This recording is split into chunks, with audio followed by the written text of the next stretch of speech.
Bab ke-7, tentang hakikat makna mati dan yang dijumpai oleh orang yang mati dalam kubur sampai kepada peniupan sangkakala. Penjelasan, hakikat makna mati. Ketahuilah, bahwa manusia itu mempunyai persangkaan-persangkaan yang dusta tentang hakikat makna mati, yang tersalah mereka padanya. Sebahagian mereka menyangka bahwa mati ialah, tidak ada lagi. Tidak ada dihimpunkan dan dibangkitkan sesudah mati. Dan matinya manusia itu seperti mati binatang dan keringnya tumbuh-tumbuhan. Dan ini pendapat orang-orang mulhid yang mengingkari adanya Tuhan. Dan setiap orang yang tidak beriman dengan Allah dan hari akhirat. Suatu kaum menyangka bahwa ia menjadi tidak ada dengan mati. Ia tiada merasa pedih dengan siksaan. Dan ia tiada merasa nikmat dengan pahala, selama ia berada dalam kubur, sehingga ia dikembalikan pada hari dihimpunkan di padang mahsyar. Yang lain berkata pula, bahwa nyawa itu kekal, tidak menjadi tiada dengan mati. Dan yang diberi pahala dan yang disiksa, ialah nyawa, ruh, tidak tubuh. Dan tubuh itu tidak sekali-kali dibangkitkan dan dikumpulkan di padang mahsyar. Semua ini adalah sangkaan yang merusak dan miring dari kebenaran. Akan tetapi, yang disaksikan oleh jalan-jalan itibar ibarat dan dituturkan oleh ayat-ayat dan hadis-hadis, bahwa mati itu, artinya, berubah keadaan saja. Dan nyawa itu tetap ada kekal sesudah berpisah dengan jasad. Ada kalanya diazabkan dan ada kalanya dinikmatkan. Arti berpisah dengan jasad, ialah, terputus urusannya dari tubuh, dengan keluarnya dari tubuh, daripada mentaatinya. Bahwa anggota-anggota tubuh itu alat bagi nyawa yang dipakainya. Sehingga, nyawa itu menggenggam dengan tangan, mendengar dengan telinga dan melihat dengan mata. Dan ia mengetahui akan hakikat makna sesuatu dengan hati. Dan hati ini adalah ibarat dari nyawa. Dan nyawa itu mengetahui segala sesuatu dengan sendirinya, dengan tanpa alat. Dan karena itulah kadang-kadang hati itu merasa pedih dengan sendirinya, dengan bermacam-macam kegundahan, kesusahan dan keduka citaan. Dan hati itu merasa nikmat dengan bermacam-macam kesenangan dan kegembiraan. Dan semua itu tiada menyangkut dengan anggota badan. Maka setiap apa yang menjadi sifat bagi nyawa, dengan sendirinya kekal bersama nyawa itu sesudah berpisah dengan jasad. Dan apa yang ada bagi nyawa dengan perantaraan anggota badan, maka menjadi kosong dengan matinya jasad. Sehingga dikembalikan nyawa itu kepada jasad. Dan tiada jauh dari kebenaran, bahwa nyawa itu dikembalikan kepada tubuh dalam kubur. Dan tiada jauh dari kebenaran, bahwa dikemudiankan nyawa itu kepada hari kebangkitan. Dan Allah itu Maha Tahu, dengan apa yang dihukumkannya kepada setiap hamba dari hamba-hambanya. Sesungguhnya kosongnya jasad dengan mati itu menyerupai dengan kosongnya anggota-anggota badan orang yang lumpuh, dengan kerusakan sifat badan yang terjadi padanya. Dan dengan kesukaran yang terjadi pada urat-urat saraf, yang mencegah lulusnya nyawa padanya. Maka adalah nyawa yang mengetahui, yang berakal, yang memahami itu terus ada kekal yang terpakai bagi sebahagian anggota-anggota badan. Dan sebahagian anggota-anggota badan itu tidak mematuhi kepada nyawa. Dan mati itu adalah ibarat dari ketidakpatuhan anggota-anggota badan seluruhnya. Dan semua anggota-anggota badan itu adalah alat. Dan nyawa ialah yang memakai alat-alat itu. Dan kami kehendaki dengan nyawa, ialah makna yang ia memperoleh dari insan itu ilmu pengetahuan, kepedihan duka cita dan kelezatan kegembiraan. Dan manakala telah salahlah urusannya pada anggota-anggota badan, niscaya tidak salah daripadanya ilmu pengetahuan dan perasaan-perasaan. Tidak salah daripadanya kegembiraan dan kesusahan. Dan tidak salah daripadanya penerimaannya bagi kepedihan dan kelezatan. Dan insan dengan hakikat maknanya itu, ialah makna yang memperoleh ilmu pengetahuan, kepedihan-kepedihan dan kelezatan-kelezatan. Dan yang demikian itu tidak mati. Artinya, tidak akan tiada. Dan makna mati, ialah terputusnya urusannya dari badan dan keluarnya badan dari adanya alat baginya. Sebagaimana makna kelumpuhan, ialah keluarnya tangan dari bawah adanya itu alat yang dipakai. Maka mati itu kelumpuhan mutlak pada anggota-anggota badan seluruhnya. Dan makna insan itu, dirinya dan nyawanya. Dan hakikat makna itu terus ada, yang melengkapi perubahan keadaannya dari dua pihak. Pertama, bahwa direbutkan daripadanya matanya, telinganya, lisannya, tangannya, kakinya dan semua anggota badannya. Direbutkan daripadanya istrinya, anaknya, keluarganya dan kenalan-kenalannya yang lain. Dan direbutkan daripadanya kudanya, binatang ternaknya, budak-budaknya, rumah-rumahnya, tanah ladangnya dan harta miliknya yang lain. Dan tiada bedanya, antara direbut barang-barang tersebut dari insan dan antara direbut insan dari barang-barang tersebut. Bahwa yang menyakitkan, ialah perpisahan. Dan perpisahan itu sekali berhasil dengan dirampaskan harta seseorang. Dan sekali dengan ditawannya orang itu dari milik dan hartanya. Dan kepedihan itu satu dalam dua hal tadi. Sesungguhnya makna mati, ialah direbutkan insan dari hartanya, dengan membawakannya ke alam lain, yang tiada bersesuaian dengan alam ini. Maka jikalau ada baginya di dunia, sesuatu yang disukainya dan disenanginya dan ia memperhitungkan dengan adanya, maka besarlah kesusahannya kepada sesuatu itu sesudah mati. Dan payahlah kesengsaraan hatinya pada berpisah dengan dia. Bahkan hatinya berpaling kepada satu demi satu dari hartanya, kemegahannya, dan tanah ladangnya. Sehingga kepada baju kemeja yang dipakainya umpamanya dan yang disenanginya. Dan jikalau ia tidak merasa gembira, selain dengan zikir kepada Allah dan hatinya tidak jinak, selain dengan Allah, niscaya besarlah nikmatnya dan sempurnalah bahagianya. Karena ia bersunyi-sunyi di antaranya dan yang dicintainya. Dan terputuslah daripadanya halangan-halangan dan kesibukan-kesibukan. Karena semua sebab dunia itu menghalangi daripada mengingati Allah. Maka inilah salah satu wajah perbedaan antara keadaan mati dan keadaan hidup. Kedua, bahwa tersingkapnya baginya dengan mati, apa yang tidak tersingkap baginya dalam hidup. Sebagaimana kadang-kadang tersingkap bagi orang yang jaga, apa yang tidak tersingkap dalam tidur. Dan manusia itu tidur. Apabila mereka mati, mereka terbangun. Dan yang pertama-tama yang tersingkap baginya, ialah yang mendatangkan melarat baginya dan yang mendatangkan manfaat, dari kebaikannya dan kejahatannya. Dan adalah yang demikian itu tergaris dalam suratan yang terlipat dalam rahasia hatinya. Dan yang menyibukkannya daripada melihat kepadanya itu, ialah kesibukan-kesibukan duniawi. Maka apabila terputuslah kesibukan-kesibukan itu, niscaya tersingkaplah baginya semua amalnya. Maka ia tiada melihat kepada kejahatan, melainkan ia menyesal padanya, dengan penyesalan yang ia mengutamakan bahwa ia masuk dalam kesengsaraan neraka, untuk terlepas dari penyesalan itu. Dan pada yang demikian, dikatakan baginya, cukuplah pada hari ini, engkau membuat perhitungan atas diri sendiri.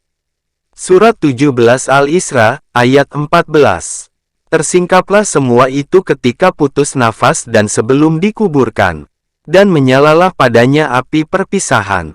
Yani, berpisah dengan apa, yang ia tentram kepadanya dari dunia yang fana ini. Tidak, apa yang dikehendakinya daripadanya untuk karena perbekalan dan yang menyampaikan kepada amalan akhirat. Bahwa siapa yang mencari perbekalan untuk sampai kepada amalan akhirat, maka apabila ia sampai kepada maksud, niscaya ia gembira dengan perpisahannya dengan sisa perbekalan. Karena ia tiada menghendaki perbekalan itu sendiri. Dan ini keadaan orang yang tidak mengambil dari dunia, melainkan sekadar perlu. Dan ia suka bahwa terputuslah perlunya, supaya ia tidak memerlukan lagi kepadanya. Maka telah berhasil apa yang disukainya dan tidak memerlukan kepada yang lain. Inilah bermacam-macam azab dan kepedihan yang besar, yang menyerang kepadanya sebelum dikuburkan. Kemudian, ketika dikuburkan, kadang-kadang dikembalikan nyawanya kepada jasad, karena macam yang lain dari azab. Terkadang dimaafkan daripadanya. Dan adalah keadaan orang yang bernikmat-nikmatan dengan dunia, yang tentram hatinya kepada dunia itu, seperti keadaan orang yang bernikmat-nikmatan, ketika tidak adanya raja dalam negerinya, kerajaannya dan keluarganya. Karena berpegang bahwa raja itu bersikap mudah dalam urusannya. Atau bahwa raja itu tidak tahu apa yang dikerjakan oleh orang yang keji perbuatannya. Lalu ia diambil oleh raja dengan sekejap mata. Dan didatangkan kepadanya daftar, yang telah dituliskan di dalamnya semua kekejiannya dan kesalahannya, atom demi atom, langkah demi langkah. Dan raja itu orang perkasa, lagi berkuasa, cemburu atas istrinya, membalas dendam kepada orang-orang yang berbuat salah atas kerajaannya. Dan tidak memperhatikan kepada orang yang meminta bantuan kepadanya, tentang orang-orang yang durhaka kepadanya.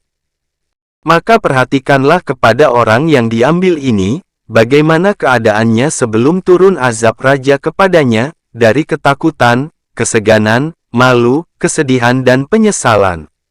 Maka inilah keadaan orang yang meninggal, yang zalim, yang terperdaya dengan dunia, yang merasa tenang kepada dunia, sebelum turun azab kubur kepadanya. Bahkan ketika matinya, kita berlindung dengan Allah daripadanya. Bahwa kehinaan, tersiarnya rahasia dan terbukanya tabir itu lebih besar dari setiap azab yang bertempat dengan jasad, dari pukulan, dipotong dan lain-lain, maka ini adalah isyarat kepada keadaan orang yang meninggal ketika meninggal. Dipersaksikan oleh orang-orang yang mempunyai mata hati, dengan penyaksian batiniyah, yang lebih kuat dari penyaksian mata. Dan disaksikan bagi yang demikian itu, oleh kesaksian-kesaksian kitab Al-Quran dan Sunnah. Ya, benar bahwa tidak mungkin tersingkapnya tutup dari mengetahui hakikat makna mati. Karena tidak akan dikenal mati, oleh orang yang tidak mengenal hidup. Dan mengenal hidup itu dengan mengenal hakikat makna nyawa pada dirinya. Dan mengetahui hakikat makna zatnya. Dan tidak diizinkan bagi Rasulullah memperkatakan tentang nyawa. Dan tiada lebih, bahwa ia mengatakan, nyawa itu urusan Tuhanku. Maka tiadalah bagi seseorang dari ulama agama bahwa menyingkapkan rahasia nyawa, walaupun ia menjenguk kepadanya. Dan yang diizinkan padanya, ialah menyebutkan keadaan nyawa sesudah mati. Ayat-ayat dan banyak hadits menunjukkan bahwa mati itu tidaklah ibaratnya dari tidak adanya nyawa dan tidak adanya perasaan bagi nyawa. Adapun ayat-ayat maka telah datang mengenai orang-orang syahid. Karena Allah Ta'ala berfirman, janganlah kamu anggap mati orang-orang yang terbunuh di jalan Allah itu. Tidak, mereka itu hidup, mereka mendapat rezeki dari sisi Tuhan. Mereka gembira. Surat 3 Ali Imran ayat 169-170. Tatkala terbunuh kepala-kepala Quraisy pada hari perang Badar, maka mereka itu dipanggil oleh Rasulullah dengan bersabda, Hai Anu, Hai Anu, Hai Anu, aku telah memperoleh apa yang dijanjikan Tuhanku kepadaku itu benar. Maka adakah kamu memperoleh apa yang dijanjikan Tuhanmu itu benar? Lalu ditanyakan, Wahai Rasulullah, adakah engkau memanggil mereka itu, sedang mereka itu sudah mati? Nabi menjawab, demi Tuhan yang diriku di tangannya, bahwa mereka itu sesungguhnya mendengar perkataan ini dari kamu. Hanya mereka itu tidak sanggup menjawab.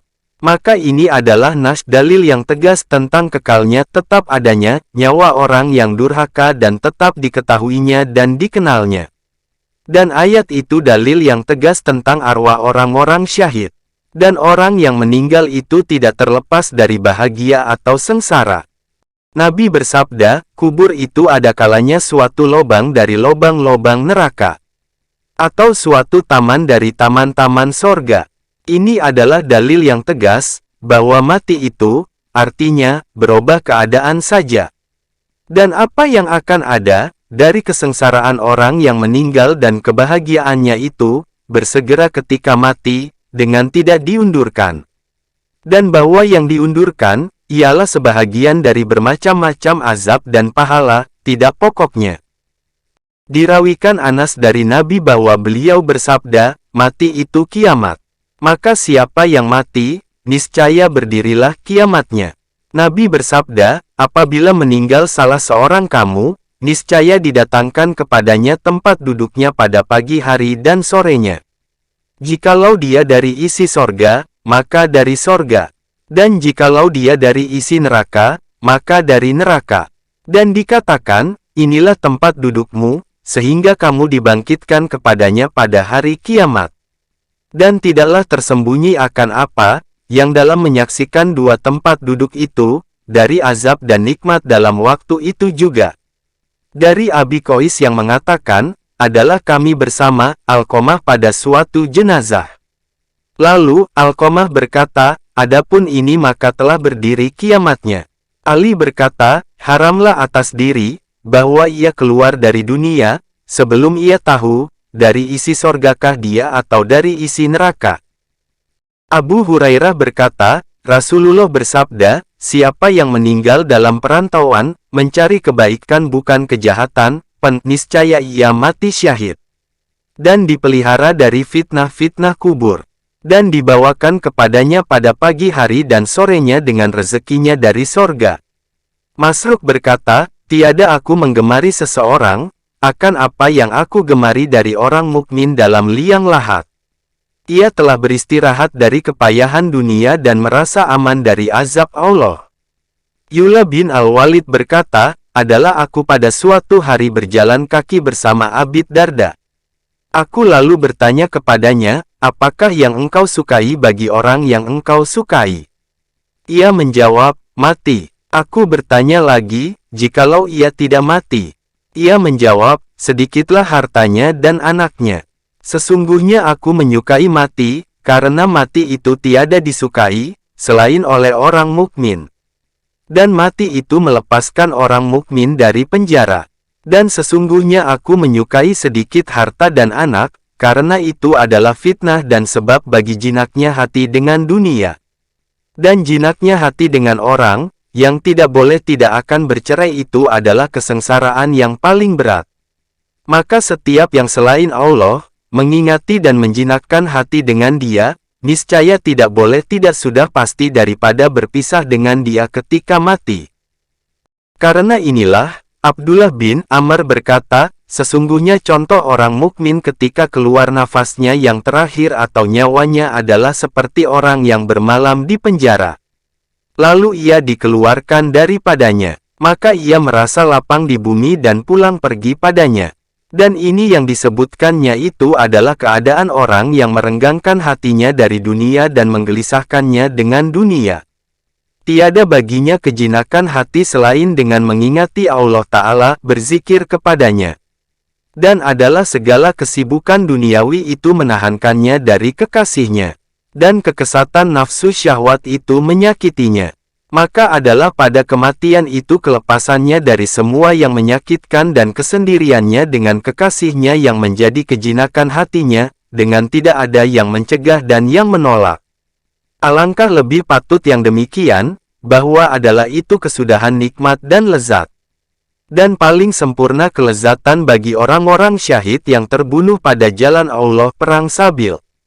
Karena mereka itu tidak tampil ke medan perang, melainkan mereka telah memutuskan perhatiannya dari segala yang menyangkut dengan dunia, rindu menjumpai Allah, rida dengan terbunuh pada mencari keridaannya. Kalau ia memandang kepada dunia, maka telah dijualnya, karena sukarela dengan akhirat. Dan penjual itu, hatinya tidak berpaling lagi kepada yang dijual. Dan kalau ia memandang kepada akhirat, maka telah dibelinya dan ia rindu kepadanya. Maka alangkah besarnya kegembiraannya dengan yang dibelinya itu, apabila telah dilihatnya. Alangkah sedikit perhatiannya kepada yang telah dijualnya, apabila telah berpisah dengan dia. Dan menjuruslah hati bagi mencintai Allah Ta'ala yang kadang-kadang berkebetulan pada sebahagian hal keadaan. Akan tetapi, tidak didapatinya oleh mati atasnya, maka ia berubah. Dan peperangan itu sebab bagi mati. Maka adalah peperangan itu sebab untuk memperoleh mati atas keadaan yang seperti ini. Maka karena inilah besarnya nikmat. Karena makna nikmat ialah bahwa dicapai oleh insan akan apa yang dikehendakinya. Allah Ta'ala berfirman, dan bagi mereka apa yang mereka sukai. Surat 16 An-Nahl ayat 57. Maka adalah ini semua ibarat bagi makna kelezatan sorga. Dan azab yang terbesar, ialah bahwa tercegah insan dari kehendaknya, sebagaimana Allah Ta'ala berfirman, dan diletakkan batas di antara mereka dengan apa yang diingininya. Surat 34 As-Sabak ayat 54. Maka adalah ini semua ibarat bagi siksaan isi neraka jahanam. Nikmat ini didapati oleh orang syahid, sebagaimana ia telah memutuskan dirinya, dengan tidak terlambat. Dan ini adalah urusan yang tersingkap bagi orang-orang yang mempunyai hati dengan nur yakin. Dan kalau engkau menghendaki atasnya itu kesaksian dari pihak pendengaran, maka semua hadits yang mengenai orang-orang syahid, menunjukkan kepadanya. Dan setiap hadits itu melengkapi kepada mengibaratkan dari kesudahan kenikmatan mereka dengan ibarat yang lain. Diriwayatkan dari Aisyah, bahwa ia mengatakan, Rasulullah bersabda kepada Jabir, apakah tidak aku kabarkan kepada engkau dengan berita gembira, hai Jabir? Dan adalah pada hari perang Uhud, ayah Jabir itu syahid. Jabir lalu menjawab, ada, kiranya Allah memberitakan engkau kabar gembira dengan kebajikan. Maka Nabi bersabda, bahwa Allah, Azza wa Jalla telah menghidupkan ayah engkau dan mendudukkannya di hadapannya. Dan ia berfirman, bercita-citalah kepadaku, hai hambaku, apa yang engkau kehendaki, niscaya akan aku memberikannya kepada engkau. Lalu ayah Jabir itu menjawab, hai Tuhanku, tiadalah aku beribadah kepada engkau, sebenarnya ibadah kepada engkau. Aku bercita-cita kepada engkau, bahwa engkau mengembalikan aku ke dunia. Lalu aku akan berperang bersama Nabi engkau. Maka aku terbunuh pada jalan engkau sekali lagi. Allah Ta'ala berfirman kepadanya, bahwa telah dahulu daripadaku, bahwa engkau tiada kembali lagi ke dunia. Ka'bul Ahbar berkata, terdapat seorang laki-laki dalam sorga menangis. Lalu ditanyakan kepadanya, mengapa engkau menangis, padahal engkau dalam sorga? Ia menjawab, aku menangis, karena aku tidak terbunuh pada jalan Allah, kecuali hanya sekali. Aku ingin, bahwa aku dikembalikan ke dunia. Lalu aku terbunuh pada jalan Allah berkali-kali. Ketahuilah, bahwa orang mukmin itu tersingkap baginya sesudah mati, dari keluasan keagungan Allah, akan apa yang adalah dunia itu dengan dikaitkan kepadanya, seperti penjara dan tempat yang sempit.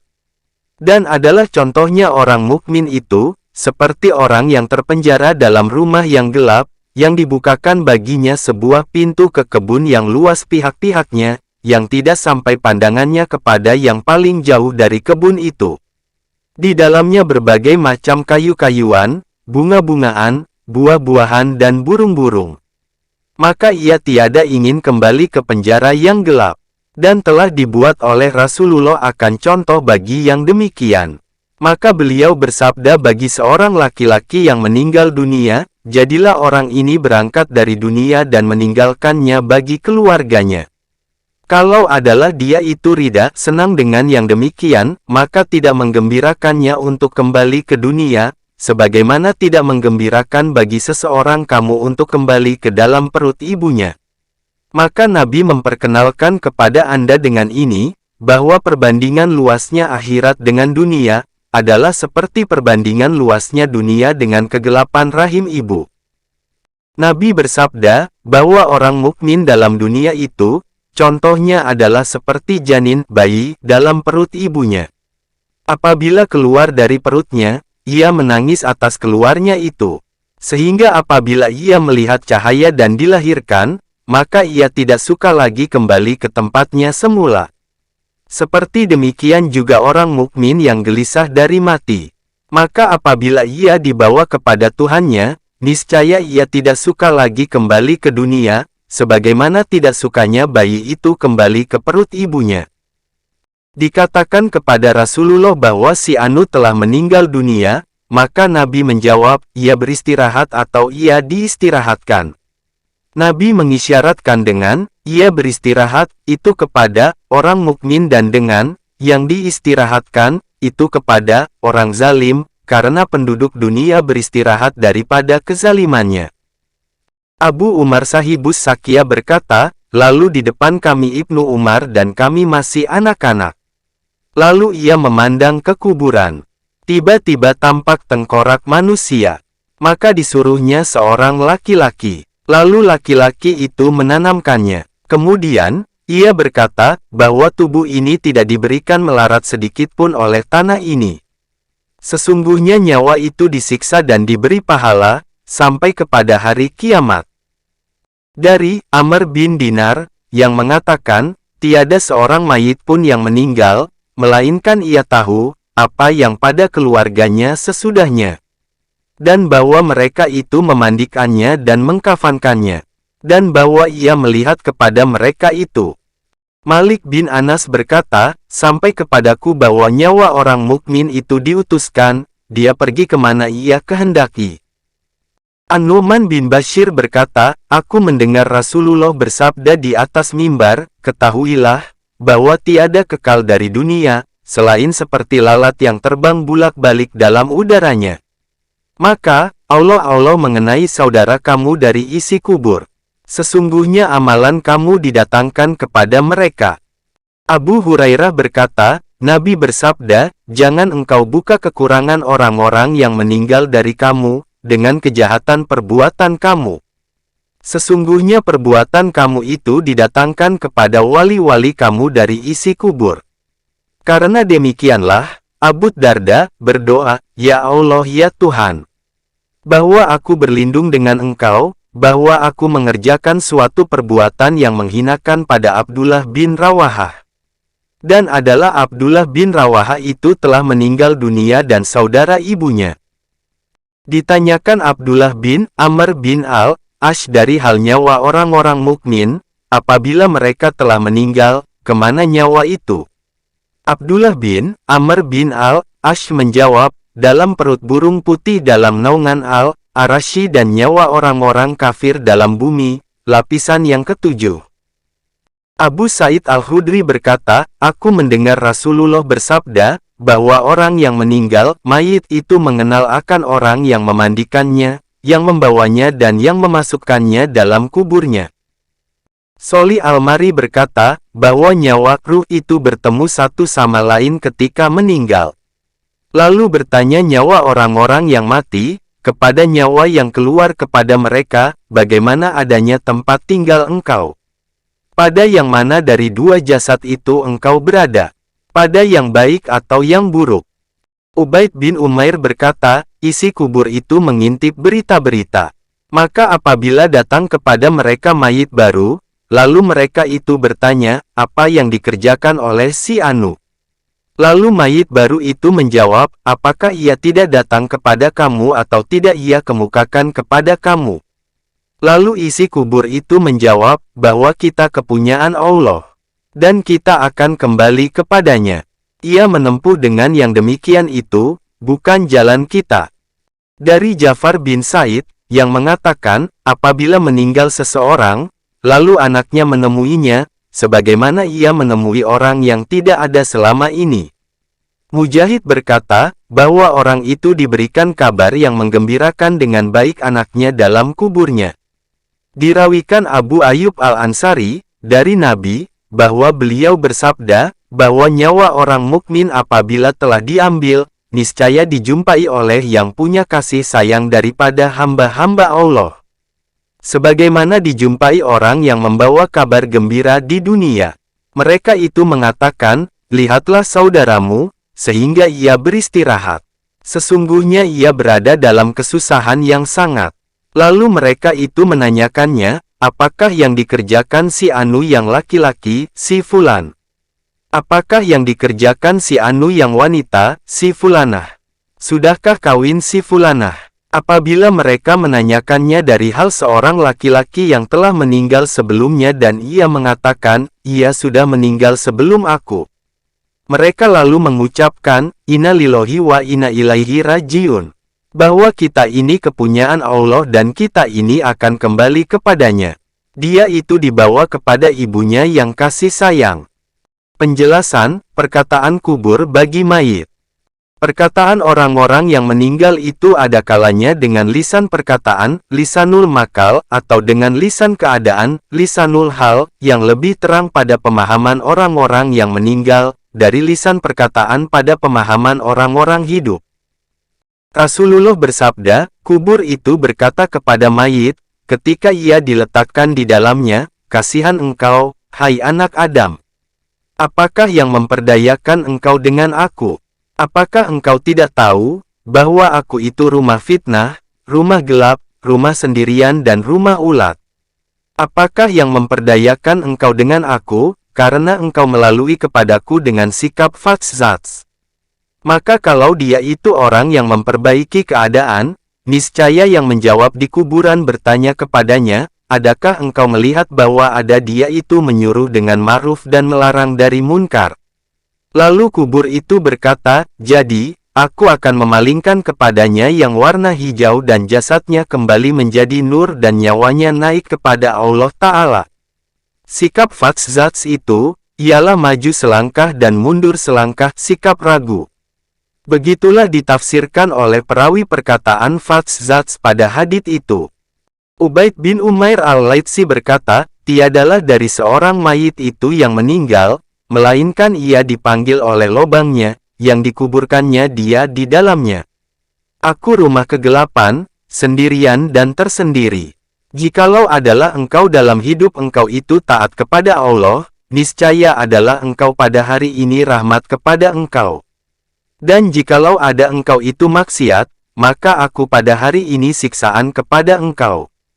Akulah, yang siapa masuk kepadaku, yang taat, niscaya ia keluar yang bergembira. Dan siapa yang masuk kepadaku, yang maksiat, niscaya ia keluar yang berduka cita. Muhammad bin Subai berkata, sampai kepada kami, bahwa seseorang apabila diletakkan dalam kuburnya, lalu diazabkan, atau menimpakannya oleh sebahagian yang tiada disukainya, ia dipanggilkan oleh tetangganya dari orang-orang meninggal, hai orang yang terbelakang dalam dunia, sesudah saudara-saudaranya dan tetangganya. Apakah ada bagi engkau memperoleh ibarat pada kami? Apakah ada bagi engkau pada terdahulunya kami memperoleh pikiran bagi engkau? Adakah tidak engkau melihat terputusnya amalan kami dari kami dan engkau itu masih ada tempo? Mengapa tidak engkau memperoleh kembali apa yang telah luput bagi saudara-saudara engkau? Dan ia dipanggil oleh tempat-tempat di bumi, hai orang yang tertipu dengan zahiriyah duniawi.